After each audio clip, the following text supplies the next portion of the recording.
Hi there, homespun friends. It is wonderful to see you today, and I hope you are having a great day. I'm having a great day.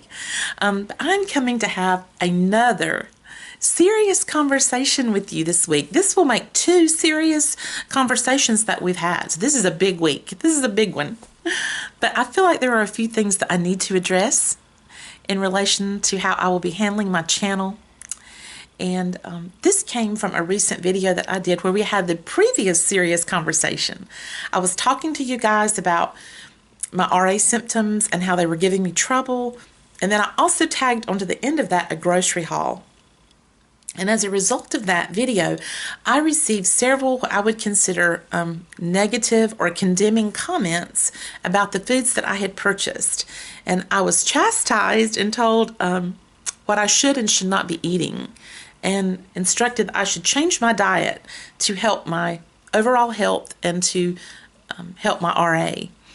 And a couple of those comments have actually been removed now because I'm not going to tolerate them, and that's just how it is. I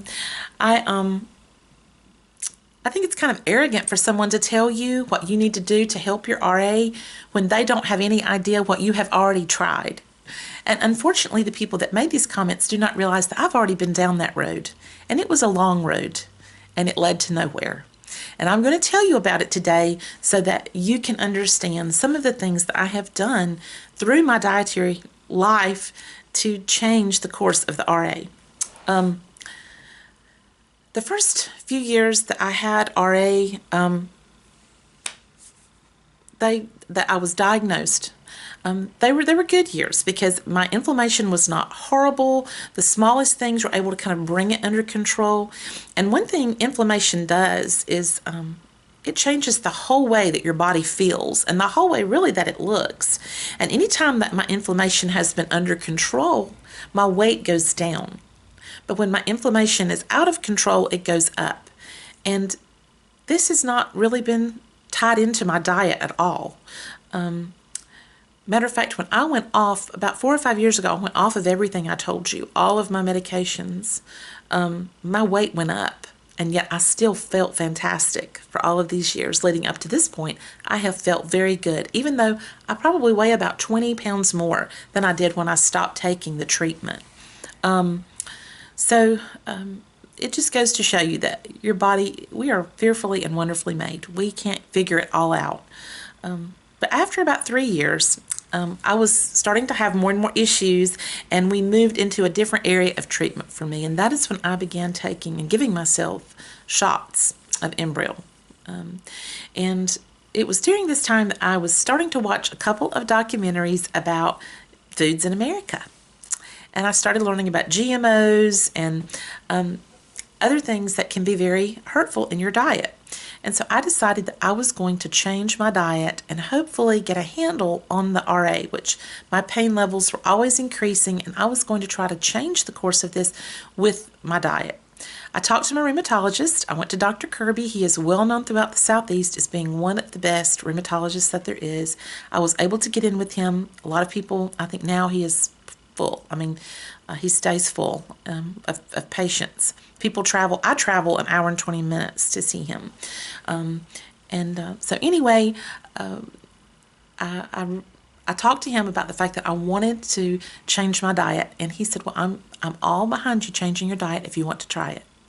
But I want you to know that in all of my practice years, I have never had one patient that changed their inflammation levels or changed their RA symptoms with dietary changes. It just didn't happen. It just doesn't happen. But if you want to try it, I will support you. The only thing he asked me is that I work closely with my general practitioner. He said, I'm in rheumatology. I'm going to be looking at your body through the eyes of a rheumatologist, but a general practitioner will be able to look at you in a different way. They will be able to keep an eye on your nutrition and other aspects of your blood work. And so the three of us actually work together. Dr. Kirby and my doctor at the time, my general practitioner, who has since moved out of state, and I have a second general practitioner now, but both of them were women. They worked hand in hand. They were in two different cities but they worked very closely in all of my treatment and in all aspects to do with my overall health, not just rheumatology, but my overall health, including my OBGYN. I had to work with him when it came to dealing with hormones and things like that. I actually saw a dermatologist because I was having some lupus type rashes. And so he worked with this team of doctors that was trying to help me with my illness. But my general practitioner supervised my plan to change my diet. And my husband had told me, I'm going to come on board with you and I'm going to do this diet change with you so that we can walk through it together. And I thought that was really, really sweet of him to do. And so for 1 year, we were vegetarians and we ate as many organic fruits and vegetables as possible. We took out all meat, including fish, which I know some vegetarians eat fish, but we did not. It was not terribly hard to do this because my daughters at the age of 11 decided, they're twins, they decided they were going to be vegetarians. They just love animals. Matter of fact, one of my daughters joined Junior PETA when she was 14, and even though I'm not a big fan of PETA in any way, she used her own money to join, and I supported her in her desire to see people eat less meat and stay away from harming animals. That was her goal. And she's still a vegetarian, and she will be 26 next month. But she's not as militant as she was when she was a teenager. She's mellowed a little bit. But anyway, I was already making vegetarian dishes and supervising my daughter's nutrition, making sure they had enough protein from other forms other than meat and things like that. So I had been doing that for a number of years. And at this point, they were probably in high school. And so I changed my diet and we became vegetarian for 1 year. At the end of that time, I had no changes. I had lost 12 pounds. Now, I thought when I became a vegetarian that I was going to be a super model. I thought, I'm going to be on the cover of Sports Illustrated. I'm going to be so thin. It's going to be amazing what happens. The transformation that I'm going to undergo is going to be radical. And I'm going to look lean and mean. But it didn't happen. I lost 12 pounds. That was all. And that was good. I mean, it was good, but it was not what I thought it was going to be in any way. But the sad part was that my inflammation was not affected in any way. Matter of fact, my treatment had been increased, and we were changing over from the enteral shots that I was giving myself to Remicade infusions. And so that transition happened towards the end of that 12 months. Another transition that happened is I had watched a documentary about the dairy industry and decided that I was going to stop drinking cow's milk. Because it's very hard for the human body to digest cow's milk, according to the documentary. And so I was going to embrace a change there, and my husband went along with me. And so for the last 3 months or so of that vegetarian year, I started drinking almond milk. Well, at the end of that 12 months, and I had changed over now to Remicade and was trying, my inflammation was high, my pain level was high. I went to a vegan diet. Now, some people call it vegan. We call it vegan. Both are acceptable.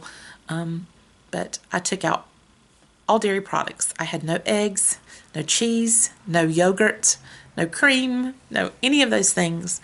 And that was a little bit more challenging to do. Because I did enjoy yogurt, and I did enjoy ice cream, and I did enjoy cheese. And to remove that from my diet was hard. But we did that diet for 6 months. So there was no meat and no dairy, and we also severely reduced our sugars. I mean, we used sugar in nothing, and I had zero processed food, zero.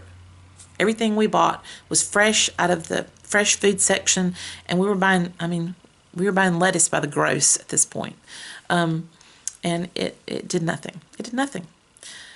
So at the end of that period of time, I was very, very discouraged because every other month that I was going in, Dr. Kirby was upping the dosage of Remicade that I was having to receive in my infusions because I was in pain. I was hurting. And we had done some, of course, all throughout, I've had x-rays and other tests.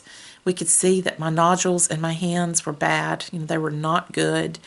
And I was even having some changes in my spine, which is an area that isn't normally changed by RA at all.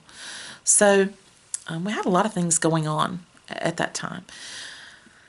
That might have been the same time that I had some biopsies done of some of my rashes, for them to make sure that this was, an autoimmune disease. We just were playing it by ear, playing it by ear as we went. I had several places removed from my face where I had broken out on one side of my face, and they could not get a real good read on what was going on there. They weren't sure if it was a leukoid action. Something was going on. It was all autoimmune disease and related to inflammation in my body. So then for the next little while, before we completely went kaput on all of our dietary changes, gluten-free was becoming extremely popular. And so my husband said, why don't we go gluten-free and see if that will help you? And so we did. And I said, honey, we're going to be stuck eating lettuce and apples. That is going to be all we're going to be able to have because we've cut out so many things. We won't even be able to have a piece of bread now. But we did it. He said, why don't we just add in some lean meats, and then we'll take off all of the breads and the grains that, have gluten, no cereals, none of that. Because there weren't that many gluten-free products at that time. There's so many gluten-free products now. It's amazing. Even Cheerios have become gluten-free. But at that time, you couldn't go into a store and get gluten-free things. So it was tougher to maintain that diet. But we did that for about 4 months. And it made no change, nothing. So for 22 months, my husband and I were on a very strict diet where we restricted different things from our diets, and it had no effect on my RA at all. I'm not saying it helped a little. It helped none. And so I have done the diet changes. So for those of you who have suggested, I appreciate your input. But 15 years plus into this illness, I've tried so many things. I tried changing my water. There was a man in our community that was working for a major company that touts water that has healing properties and that is supposed to be very good for your immune system. And for several months, I purchased his water. It didn't do anything. So I've tried supplements. I've tried drinking special kinds of juice. If you name it, I've probably tried it. And it has no effect. It has had no effect on the RA. But I appreciate the thoughtfulness and the suggestions that people give me. But if you come onto the channel and you start condemning what I've purchased at the grocery store, and you're rude, when you're rude to me, when you condemn me for what I have purchased, you're condemning my other friends as well. My friends who have autoimmune disease and would do anything to get rid of it, but they can't. What an insult. What an insult to them. That you could tell them that it's their own fault that they have these problems. That is not cool. Not cool at all. And I just can't do it. I can't let that happen. I'm sorry, but I won't. On my Facebook page, The Homespun Wife, it's been almost exactly 5 years ago that I started that page. And in the first 2 or 3 years, I had a few issues. Now, you would not think on a page where you're sharing pretty pictures and poetry and scripture and quotes about home and family life, you would not think you would have any controversy over there. But we did. And one of the first controversies that broke out was over the fact that on Sundays, I always post a picture of either a photograph or a painting of a pretty church to wake you up in the morning. And I post that and put Happy Sunday, Homespun friends. And I put a heart. Oh, that's one of my standbys. I always put a heart with it. And there was actually people that argued over whether or not we should have corporate worship on Sunday or whether we should have corporate worship on the true Sabbath, which was Saturday.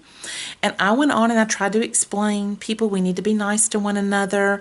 Yes, the Jews worshiped on Saturday, and that was the traditional day of Sabbath. Sabbath is Saturday. That's the day of worship in the Old Testament.